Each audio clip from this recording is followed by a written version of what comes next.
I'm very proud to have at Dev.Play this year a panel of people who collect together. They probably have close to 100 years experience of building, well, 80-ish, 80 rounded up to 100. You understand the point. So 80 plus years of combined experience in building QA teams. I'm very much looking forward to hearing what they have to say. So please welcome Razvan, Tudor, Marian, and Stefan.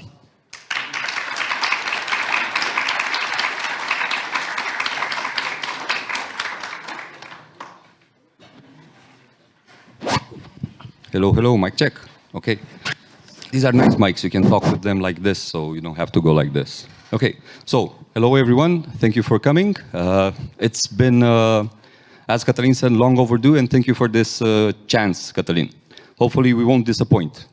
For those of you who don't know the panel, I know Cătălin mentioned their names, but I would like to ask them first to go over a bit their names, their resumes, to reach that 100 years of experience together. With me at the end. So, can you start? Okay. So, hello everyone. I'm Stefan Seicarescu, and I'm the founder and the CEO of Quantic Lab. I think one of the oldest QA companies in Romania and still running in Europe. And I started my career with around 24 years almost ago in Austria. And in 2006, I came to Romania and started in Cluj-Napoca the business. I was not aware what Cluj-Napoca was about. When I arrived in Cluj-Napoca, there were still benches that were painted with colors, the tricolor colors. So at least this I remember. And I give you a bit of a number. When I came to Cluj-Napoca, the airport in Cluj-Napoca had 200,000 visitors per year. Now it has over 2 million. The same also happened with Quantic Lab. It grew with the city and it grew with the company. And by the way, it's the first time that I have Dev.Play, so I'm really happy to be here. And I enjoy it very much, and I'm for sure I will be next year again here. Hi everyone, I'm Marian Iacob. I am one of the QA directors at Testronic. I've been in the industry for a quarter of those 8 years. So yeah, started in Ubisoft in 2006. A couple of years later, moved abroad to work for a developer, CI Games. And after a couple of years there, moved back to Romania as a founding member of Whitest. That was in 2014, and grew with the company for 7 years until it was integrated into Testronic, where I am now. Happy to be here. Thank you so much for the invite. Hello, Tudor, CEO of Amber. I'm participating with less experience than these two other guys. I only have 17 in the industry. I joined EA in 2008, and for almost 6 years I've been running all the test centers that EA had. And after 6 years, I decided that's a good moment in my life to change something, and I left a team that was probably 1,500 people to join Amber with a team of 10 in QA. Yeah, we're proud right now to have a team of more than 500 people working in QA. I'm indirectly managing that team as well.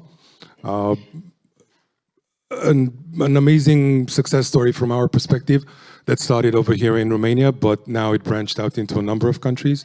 And this QA team has big offices in Bucharest, in Postolache, in Marian, in the Philippines. Was that me? I hope not. There is a bug. I'll try again. And also in Guadalajara, in Mexico. Not my first Dev.Play. I've been around since the beginning, which was 10 years ago. Yeah, and good to be here, and looking forward to this panel. All right, thank you guys. So for those of you who don't know me, because there's some of you, I think I know most of you guys around here. Thank you for coming. It's an honor. It's a bit of a, I don't know, so emotional moment for me because I have to speak in front of all of you guys, all at the same time, right? But enough about that. My name is Razvan Safta. For those of you who don't know me, I'm also bringing close to 20 years of experience in the field, in gaming, QA, production, and so on. And before we dabble into this discussion, I would like to once again thank you guys for joining this panel. Thank you, Catalin, for bringing us together. And before we start, and now, sorry, I'm misreading whatever I wrote here. So now, before or after the QA discussion begins, let's start the Q&A. I don't know, I tried to do a pun here, but it didn't quite really pan out. I have a first question for Tudor. By the way, this is semi-scripted. These guys know the questions, but they don't really know the questions. So the name of the panel is the evolving role of third-party QA in the industry, right? And with your experience and know-how, how would you say QA as an outsourcing changed throughout the years? I was lucky enough to be, let's say, on both sides of the table. So I was part of EA, as I said. So I was on the publisher side, and then for 10 years, no, actually more than 11, on the other side as a vendor/partner. It's quite important, this thing with a vendor and partner. And I think in order to understand where this outsourced QA is right now, we need to understand how games also evolved over the last decade. And actually, we need to take a little bit of another step back to probably like 15 years ago, where an inflection point started when games started to move away from ship and forget to live services and software as a service. So when it was all about ship and forget, it was so easy to just outsource to a vendor something. And it usually came in the very late stages of development, when things were hectic, when everything was thrown at the game, including the kitchen sink, and everyone was thinking that oh, we have bugs, we have to put in more QA, which was actually making things even worse because they were finding even more bugs. Just because nobody really cared what is happening with the game after it's launched, nobody cared if the QA teams are invested, if they care about the project, if they understand what the project is all about, what's the spirit of the game. So it was, again, just super easy to just onboard a team of whatever it was, tens, hundreds of people. And by that time, it was all about cost efficiencies. And it was all about finding the cheapest vendor that you can find out there, send the work over. And one thing that happened throughout the years, and it's still in a way happening, it's you see the transition of work eastwards. So things moving out of North America, Western Europe, to Eastern Europe, and then to Asia. I'm wondering whether Asia is not going to be as efficient anymore. It's going to go where? Africa, I guess. We'll have to wait and see. But once this transition started to happen from ship and forget to software as a service, you actually needed somebody to understand your philosophy, what your game is about, how you want the experience to be. So it was not necessarily finding the cheapest option, but finding the right partner that you can collaborate over a longer period of time. So it stopped being this chase of the most cheap option, but to what was the best fit for your product. So I think this is by far the most important change that happened in the meantime. And if I would sum it up somehow, it would be that right now it's not about efficiency anymore, it's about effectiveness. And it's not about handing over stuff and throwing things over a wall and then receiving back some results. A very transactional, you know, I'm giving you these many hours and at the end I'm giving you so many bucks back. It's more of a handshake. It's a partnership. It's a longer term engagement rather than a few thousand hours or a few hundreds people for a few weeks. All right, thank you. It's a really interesting point, and I think I've heard a lot of people talk about this, and more to it, it's about having internal versus external partners, right? And Marian, right now, you, in your experience, you also work as an internal QA, then shifted towards external ones. What would you say the pros and cons are for these types of teams? Like, where do you draw the line? Who wins? Who loses? No one loses. We all win. We all have the same goal in the end. That's a really interesting question and a cool topic to talk about, so thank you about that. If it's okay with you, I'm going to shift things around and start with the cons and the challenges and go towards the strengths. Starting with internal QA, the first one that comes to mind for me is scalability, the ability to ramp up and down and the cost associated with it. In the end, to be able to do that, you require solid recruitment, training, and you have to factor in the cost for hardware and the physical location in the studio. A second one that I would add is expertise. And here I'm thinking of the more specialized teams. To run a compatibility lab, you need a really wide array of hardware that is costly. And if you think about others like compliance and LQA, you have maybe a different take there. And it's about how many people you can actually retain while operating efficiently. Because a lot of internal teams have compliance, right? 1%, 2% there. And that's excellent, that's great. I mean, it can be really helpful to catch those things and implement correctly. But when you're getting closer to that submission slot, and you know you have 2 or 3 more iterations, those turnaround times might not be enough. You need some external help to make it happen. Now, going towards LQA, localization QA, not only that, but it's also about finding the right people, the natives for the languages that you're supporting. And that can be a challenge depending on where you have your studio located. But they have some excellent strengths, internal QA. The first one that I want to mention is integration with the development team. I mean, they're right there in the midst where the magic is happening, right? They have access to the game engine, to the tools.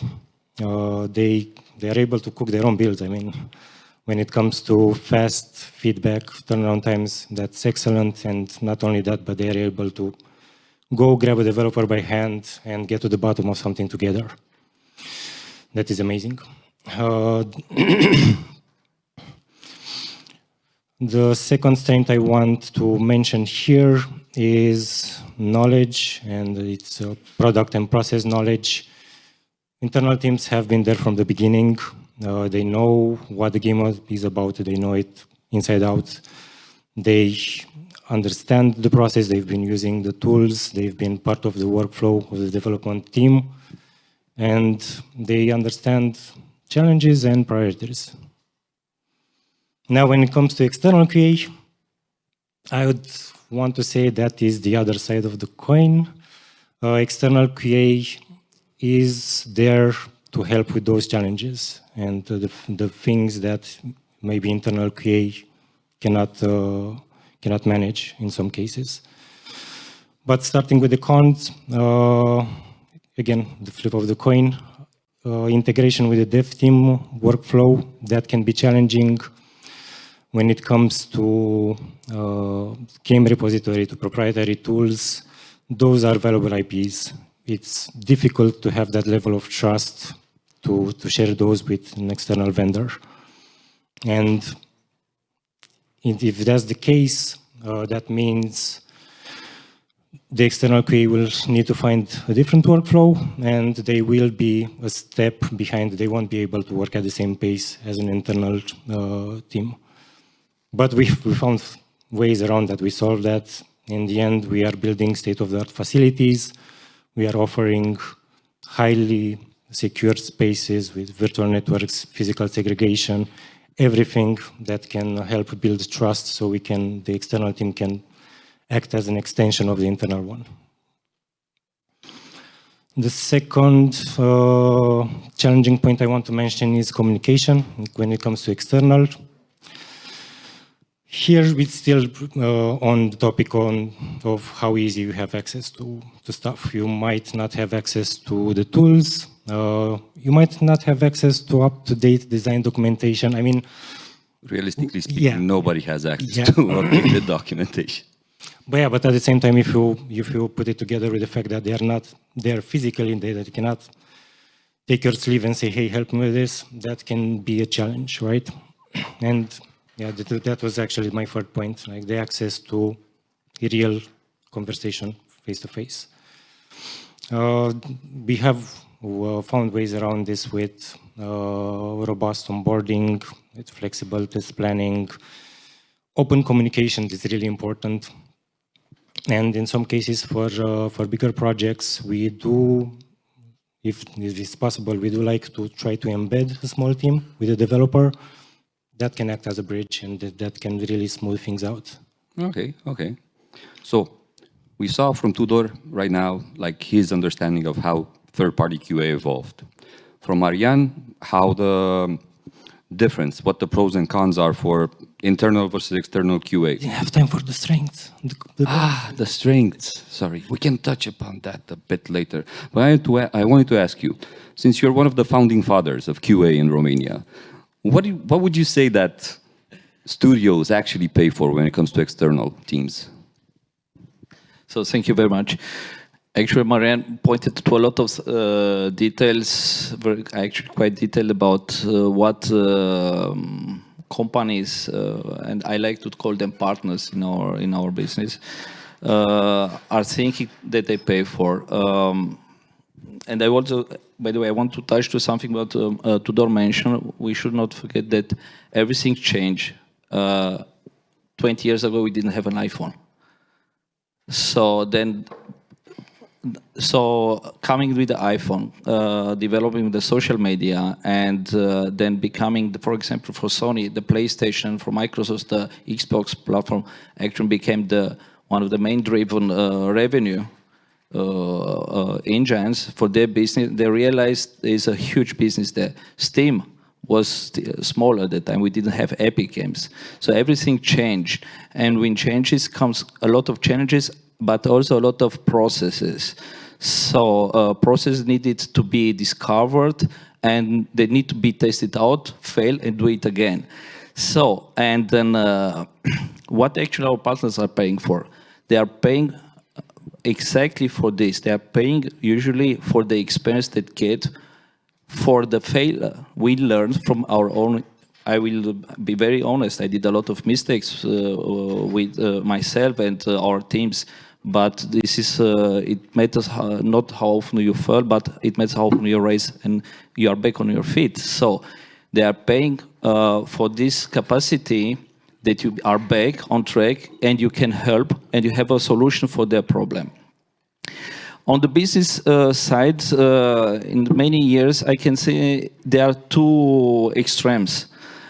Business. Usually in the publishing or developers, some of them are very financial oriented. It's like it was at the beginning. So let's go with the cheapest. And to be honest, Romania was quite cheap at the time. I remember the minimum wage in 2005, it was, I think, 150 euros, something like this. It was really cheap. Or if you wanted to go even cheaper, we went to India. And in India, it was a huge outsourcing country. It still is.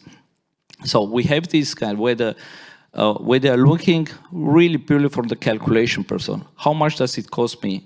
And how much does it cost me to hire a tester, to train, to buy whatever working station is? And how much do I have to pay for external? And if I don't like, I can just cancel the project or cancel the contract.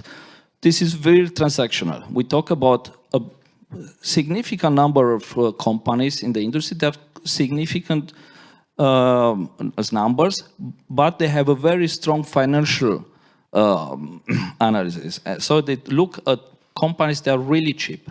They exist. There may be very good reason because, for example, their return of investment of their games is quite low. It's a very low margin, so they cannot pay more. And it happens, for example, a lot of indies. They don't have, maybe they put their own private money. So they are looking at someone that helps and they don't need more. And on the other side are companies, they are willing to pay. It doesn't really matter, at least at a certain amount level, it does not really matter the cost, how much you pay for hours, and they do not look at the hours, but they look what is the output, how much brings me, how much knowledge can I get from these guys. And this is the knowledge that, for example, it comes with many years and many projects. Publisher or developer, even the big publisher, they might have per year, I don't know, 20, 30, 40 projects. We don't talk about mobile. I will rather focus on the classic consoles and PC. But imagine an outsourced company has maybe 70. We have, for example, between 70 and 120 projects at the same time per month. So it means all the people are exposed to different situations. Of course, you recognize pattern, you learn from pattern, but always something new and something will surprise you. And you get this in your head and you improve your process and you learn something and then you can apply. And these companies are willing to pay more for the knowledge. So they are not willing to make themselves mistakes. They let us make mistakes, then later pay for the good work.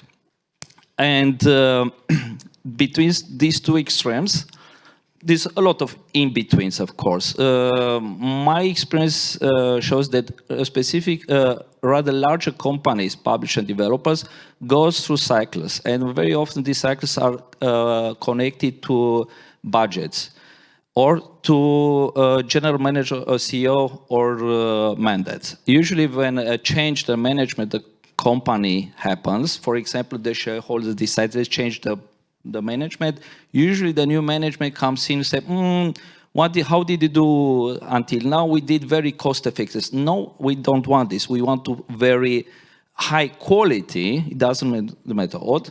4 years later, it happens the other way. They cost too much, let's go very cheap. So actually you see there is a trend towards a better quality, and it's the expectation to have processes and to help us to give a very fast, very good results. But there is an ups and downs in the industry. So it means for me as a company, how the business right now, 2005, doesn't mean it will be the same business 2006. I have to live with this. All right. Interesting. Thank you, guys. Now, everybody had a bit of a spotlight moment, shared a bit about what they see in the industry. And I would like to address an open-ended question that's basically for all you guys. When it comes to choosing the right QA partner, what would clients need to look for? Because this is really important, right? Is it the experience, the fails that you have behind you or not? Is it the cost that you have that's lower than the other guy? Or what? What are you looking for? What would you say they're looking for?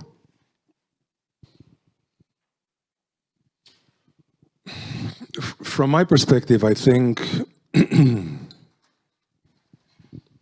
and now I'm talking from my experience and the things that we did in Amber so far, we found that the strongest relations we have with those that we do have a cultural fit with them. And these will turn to be the long-time partners that we really love working with, the projects where we have the best output. So that means that this is also something that they are looking for as well. Somebody that will deeply understand their needs, the way that they are running their games, and which that partner, not vendor anymore, partner, will be able to bring them back the most value. Ideally at the cheapest price points possible. But they're not. Usually, they're not accepting that until that cycle happens that you just mentioned. But again, from my experience, my knowledge, this is what most are looking for: the best fit in their partner. And then there's the other side, which is I'm going for the cheapest.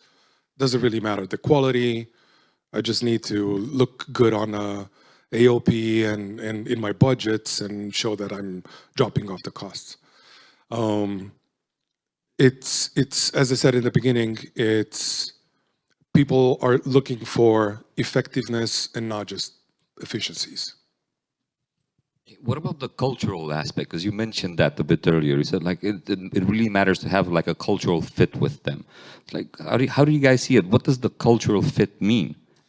Well, I'll give you just one example.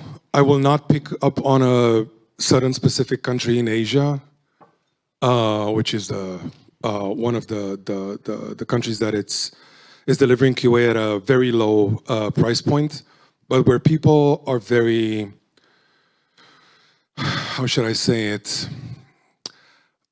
They need a lot of hand-holding. They do not challenge you back.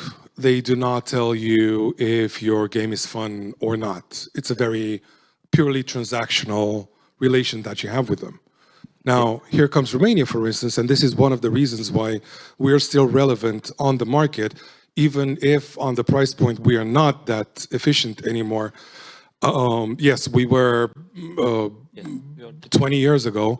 I specifically remember when I was in EA that there was a big team in UK that went down from 200 people to nothing in a year, and the same team exploded in Romania just because it was cheaper. But Romanians have a different mentality, a different culture.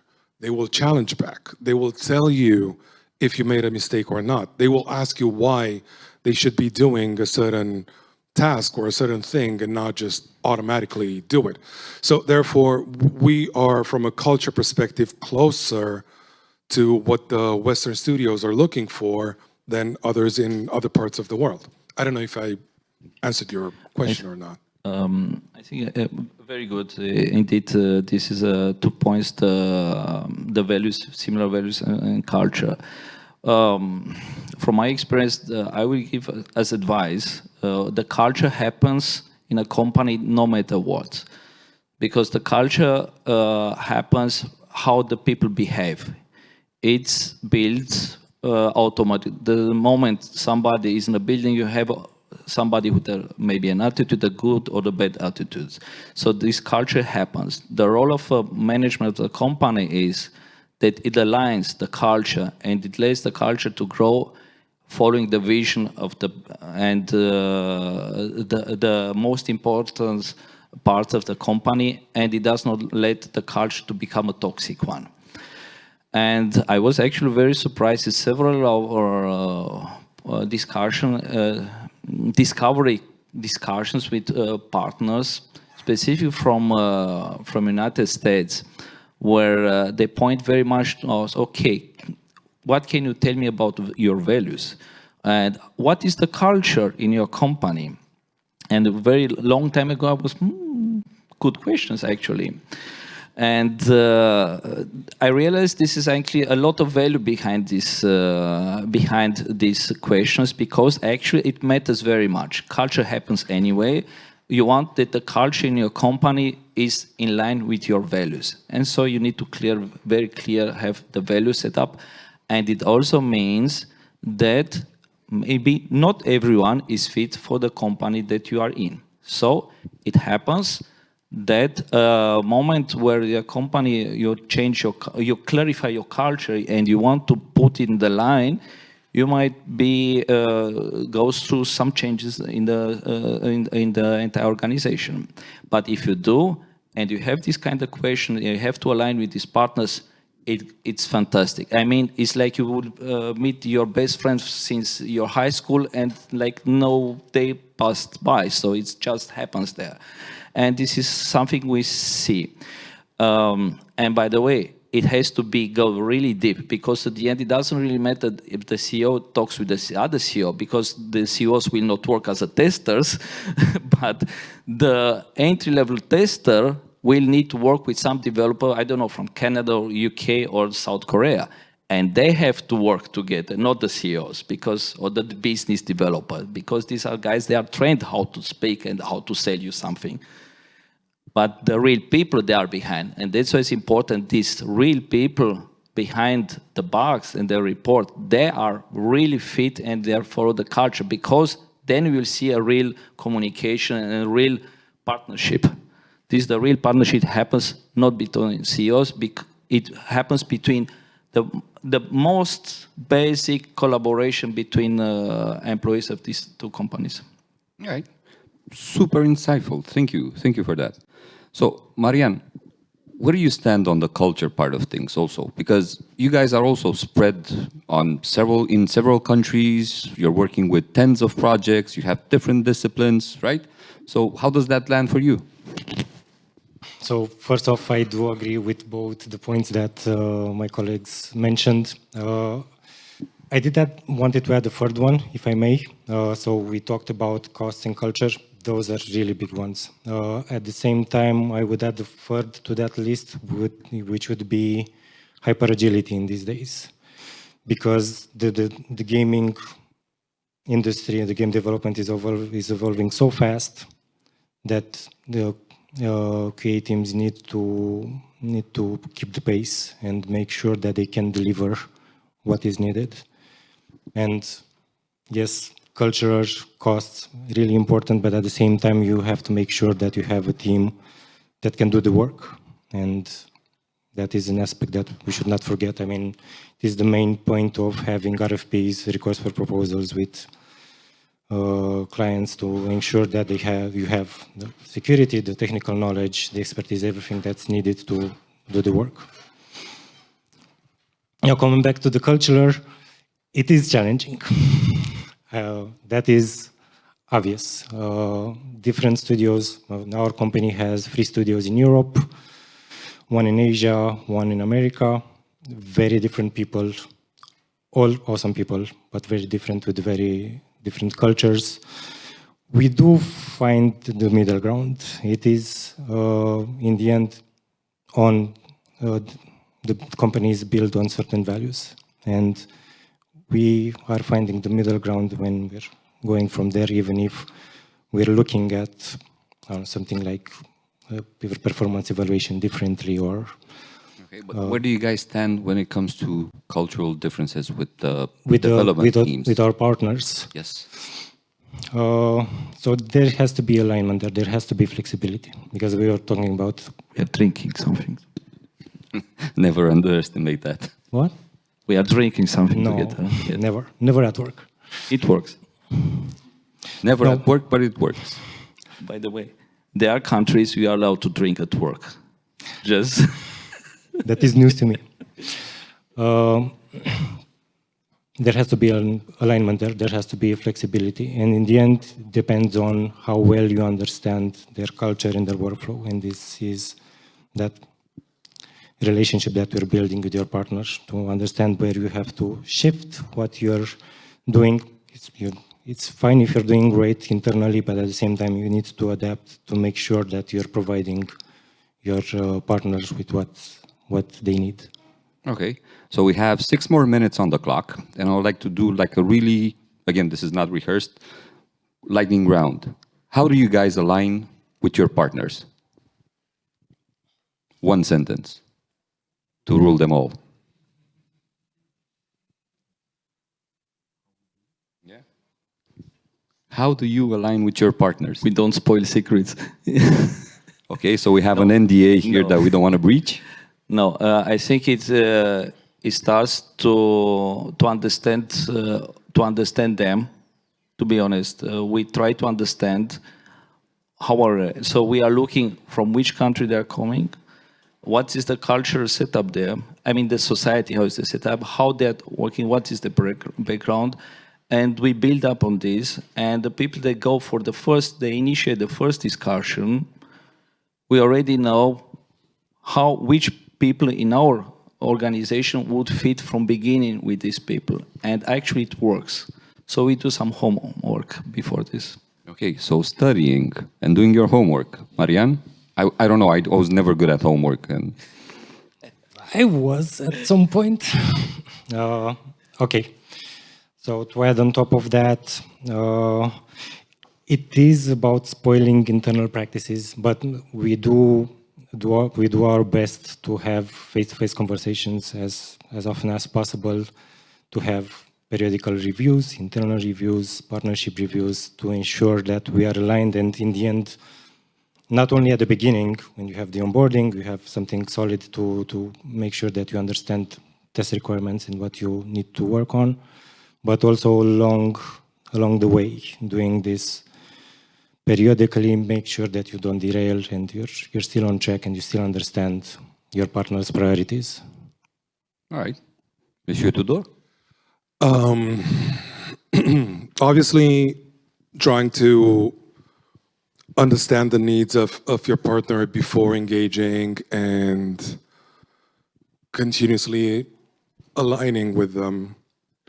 I think another important aspect that has to be kept in mind is to actually create a safe environment for your teams to be able to make mistakes in relating with those partners, learn from those mistakes, and not repeating them again. Because this is something that builds, it might seem counterintuitive, but it builds trust a lot. Because they see that, okay, they messed up, ideally not big mistakes. Just a couple of priorities here and there. Just, smaller ones, ideally. But even with the big ones, again, create this safe environment where people can fail, but can also learn from those mistakes, and therefore build the trust, be even closer with those partners, while continuing aligning and understanding and everything else. Nice. Thank you all. We still have 3 minutes on the clock, and I'm going to open up the floor for questions from the audience. Oh, I didn't expect this. I'm going to start with the ladies. Hope you guys don't mind. Kata, acolo. Hey everyone, thank you so much for coming and for giving us this insightful talk. We've talked quite a lot about how the need for QA is quite primordial. It's been since forever, and it has evolved with technology. Now, with the rise of AI, how is this affecting QA? Is it a positive impact? Is it a negative impact? How are you seeing it? It's twofold. It will take over some parts, some very repetitive and mind-numbing button mashing activities that QA is doing. And it will be extremely helpful. Will it take over completely? No. Because AI will, or at least my understanding of AI, is not able to tell you if the game is fun. And please remember that we are building experiences. We're not building pieces of software like a banking software. Well, that one AI is just fine. You push the button, the transfer, the money's on the other side. Good, excellent, fine. But we're talking about experience. We're talking about fun. When AI is going to be able to tell you if a game is fun and if it feels like it should feel, then maybe, yes, it will take over. But I have my doubts. Until then, it will be a wonderful, amazing, helping tool, but that's pretty much it. Thank you. I think AI it's an interesting hype, and it has very strong impact on our not always necessary positive. Because remember the keynote, the opening, for example, it touched one subject. If you let, for example, even this button smashing, for example, for a person just starting the first job, and to be honest, starting as a tester is for a lot of people is actually the first step in the gaming industry, because you don't have experience, nobody hires you as an artist or whatever. So actually you need this. And you need also this this period where you get frustrated as a person because it is part of your journey as a personal journey to grow. I'm talking, for example, from my experience as a father, and where I see my child is not allowed to use AI, and the only thing that we are using AI, for example, at home, is when she finishes her homework, and I ask the AI, okay, give me additional homework similar like you had. So, okay, but this is reality. It's torture, not reality. Oh yes, now she likes it. But you can use AI, but maybe in another part that you do not expect, and you can internal process as a company help you out. This is something that you cannot. But for example, I will say I will advocate that always these people. And this is part of my vision for the company, that the companies, my company is a step, is an entry level, a gateway for the people in the gaming industry. It means they don't need to know AI, they need to know programs, but they can learn. Learning, it means that are not allowed to use AI, but they have to go through this personal development. And from the business perspective, there's a lot of marketing. This is what I can tell you, and this is also what I had. The presentations that I saw a lot, and also behind closed doors, will at this moment do not change the QA works, specific for complex and systems that are games. There are games. AI exists actually quite a lot to think, and I remember 6-7 years ago was already AI used for the testing games. And we have automation testing in software development. It exists since 20 plus years. So it was actually in a way or other. And I will make a bit of difference between marketing, the reality, on what really can be done. Right. Thank you. Do we have time for one more question? Yeah, let's take one more. One more question. Somebody in the back? Christy? See, I told you guys that I know some people around. Hello, thank you for the presentation, for the panel. Hey. There's been a lot of talk about culture and culture fit between partners. This can lead to regional segregation, I think, where partners from the same geographical area will prefer to work together, like Eastern European countries and so on. Do you think that's something we should just take for granted as part of the industry, or is that as a challenge that we need to overcome?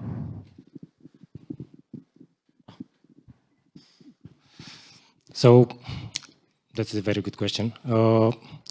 In some cases, it is indeed easier. Speaking the same language helps the teams get along, and at the same time, if you're in the same region, that means that if there's an opportunity to have an embedded team, and what I was mentioning, to facilitate the communication with a larger external team, that means that being in the same country, in the same city, it's something that it's really helpful. But when it comes to the wider QA and having teams in different countries, they have their own benefits, and yeah, it is something that I consider that we need to overcome.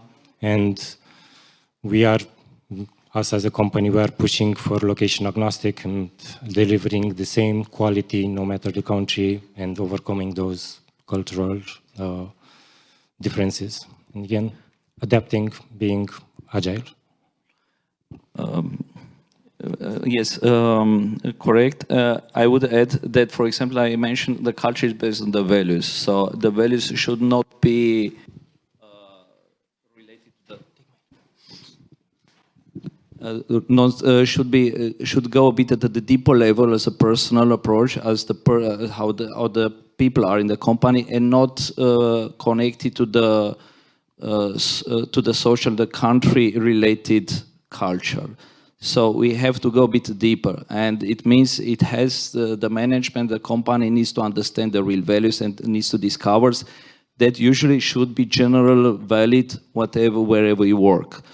And at least, for example, Romania is a very good point. Romania, a lot of common values you will find in Western Europe and North America, which is also the most important part, at least for my company. The base is not necessarily Asia, but you will not be. I am not surprised, for example, even if we work with Chinese partners or Indian partners. There are common values. It doesn't really make the country culture, but the company values that build the culture. This is more important.